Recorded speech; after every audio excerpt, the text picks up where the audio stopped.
Shri Manoj Kumar Tripathi ji, District Governor, Rotary District, distinguished guests, ladies and gentlemen.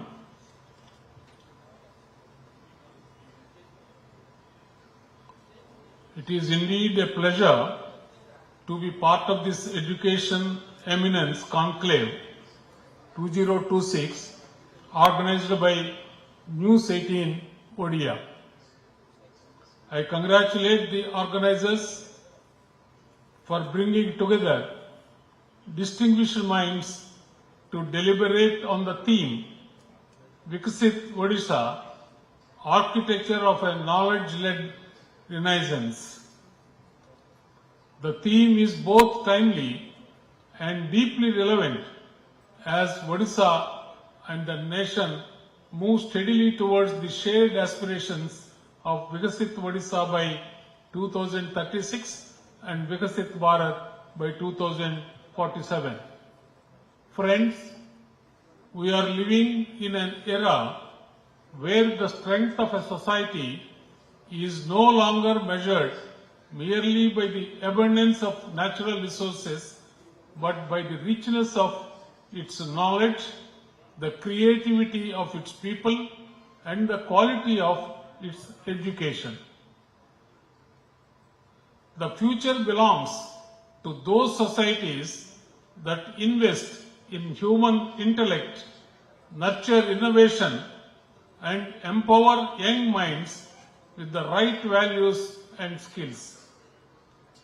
In that sense, education is not simply a sector of governance, it is the very foundation upon which the destiny of a nation is built. Right education-based knowledge transforms individuals into enlightened, responsible, and productive citizens. It develops human capital, encourages innovation, strengthens democratic values, and promotes social harmony. Education equips young minds with critical thinking, creativity, compassion, and confidence. It reduces poverty, bridges inequalities, improves health awareness, and opens pathways for dignity and opportunity. A society enriched by knowledge becomes more resilient, progressive, and humane. A nation empowered by education becomes globally competitive, technologically advanced, and culturally confident. Therefore, if we truly aspire to build a developed Odisha, our greatest investment must be in education, and Odisha today is scripting a remarkable story of transformation through education-driven development. I commend the government of Odisha for according high priority to the education sector and for its determined efforts towards implementing the NEP 2020 in a comprehensive manner. The emphasis on mother tongue based learning, skill development, digital empowerment, research orientation, and multidisciplinary education reflects a visionary approach towards building a future-ready generation. Initiatives such as Panchasaka Sikya Setu and the Godavarisha Mishra Adarsha Pradhamika Vidyalaya scheme are strengthening the foundations of school education across the state. Special attention to tribal education and inclusion through programs like Madhav Singh Hath Karcha demonstrates the government's commitment that no child should be deprived of education due to social or economic barriers. The expansion of skill development initiatives and institutions such as the World Skills Center are preparing our youth not merely for jobs but for leadership in emerging sectors of the global economy. I think the organizers have rightly chosen the World Skills Center to be given the award today.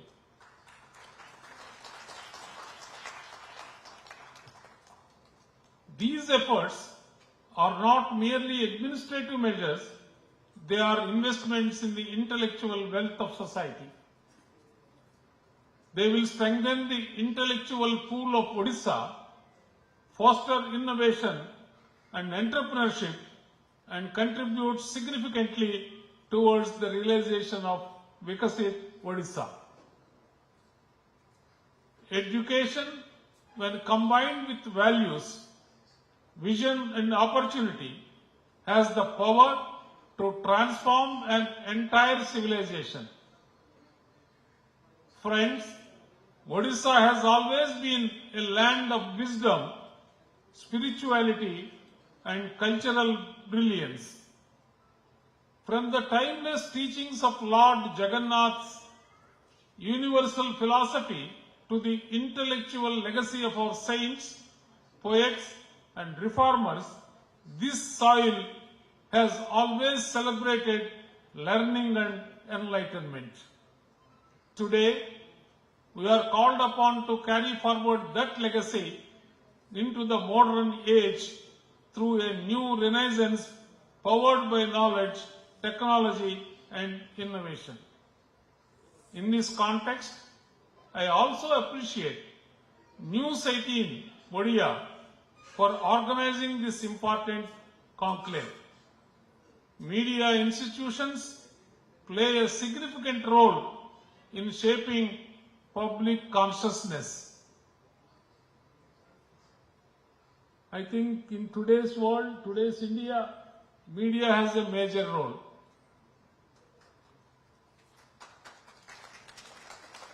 We are facing the challenges because of West Asia conflict. We don't know when that issue is going to be resolved. Because of the problem of some two other countries in the world, now the entire world is facing the crisis, including India. You might have heard Honorable Prime Minister advising all the citizens to take a few steps. Number one, because India is totally dependent up to 85 to 90% of crude imports,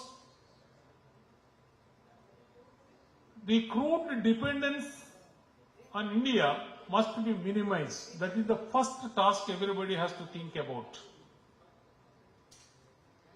For that, Honorable Prime Minister advised to switch over from petrol, diesel, automotives to the electrical vehicles. We are aware that Delhi administration has taken a step that the state will not register any other vehicle in two-wheelers other than electrical vehicles. Slowly the transformation will come.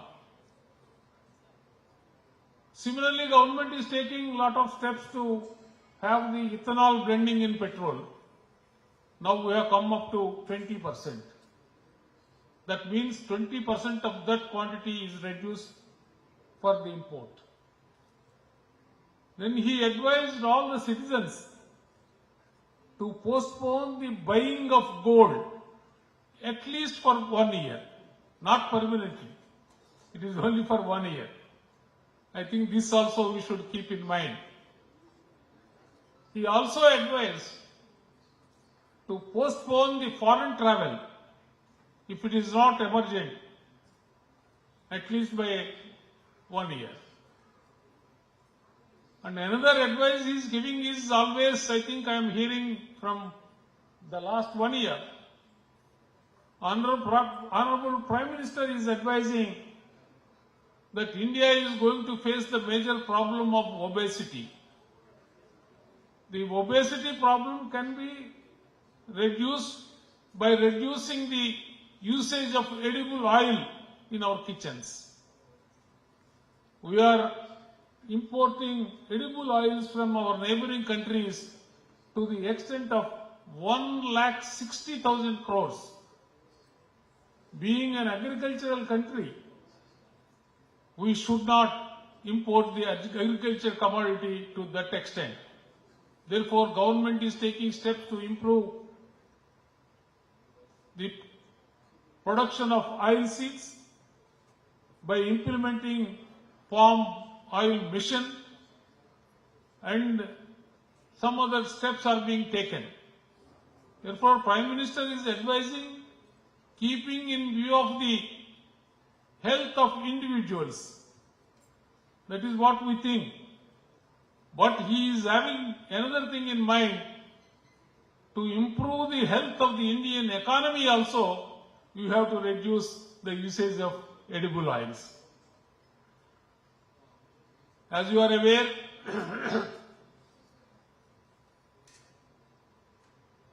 keeping in view of these things, Lok Bhavan Odisha is implementing certain measures.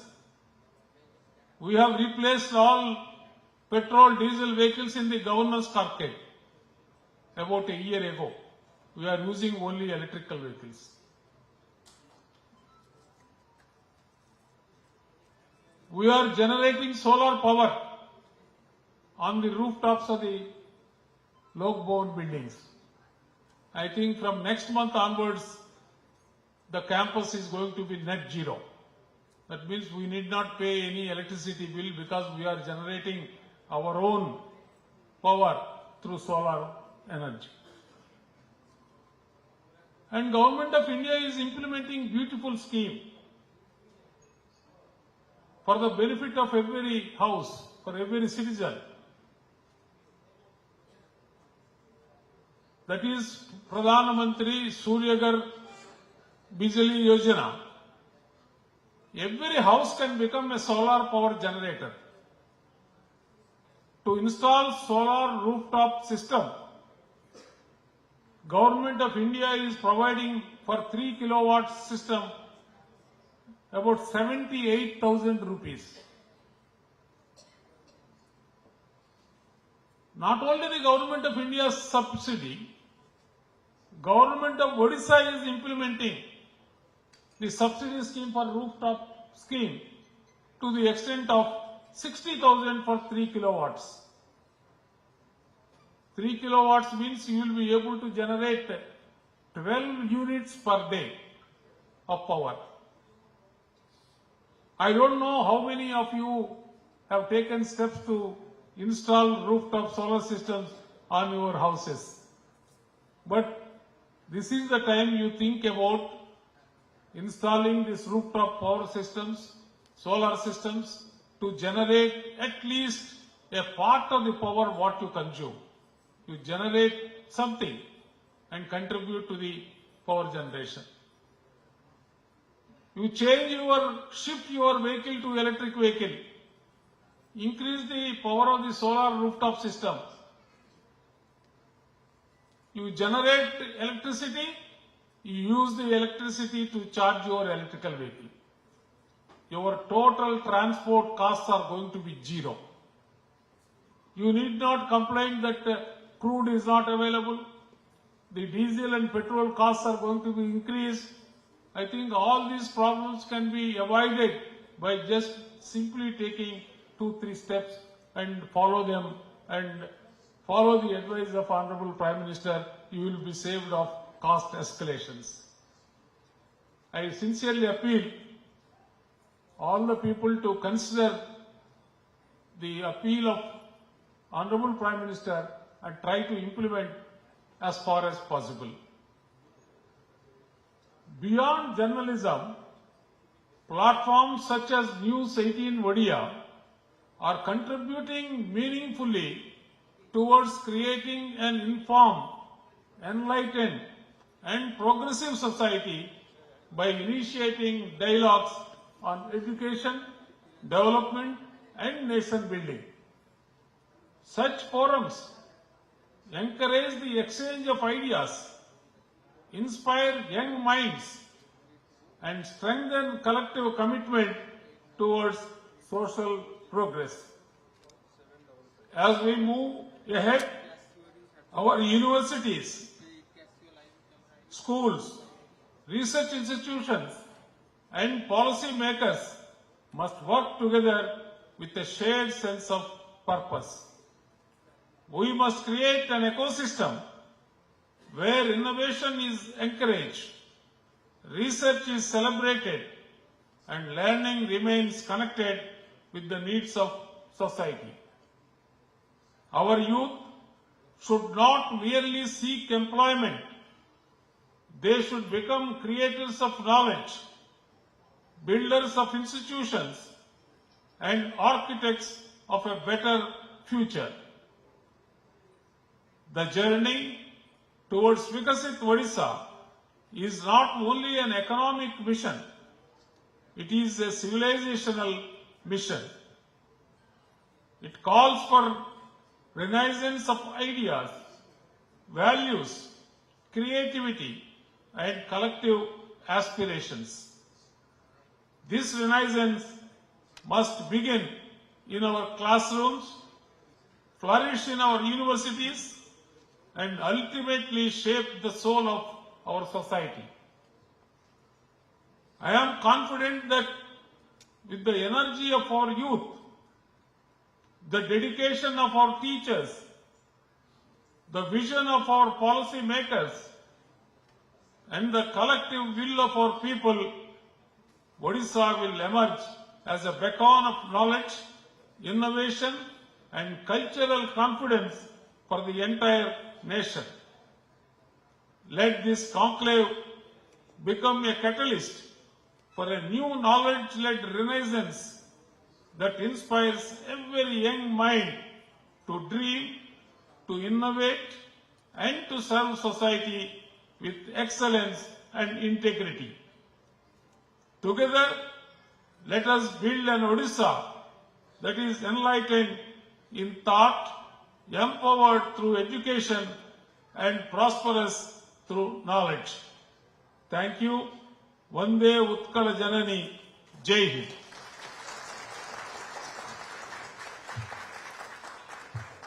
Thank you so much, sir, for your gracious presence and the speech that has inspired many.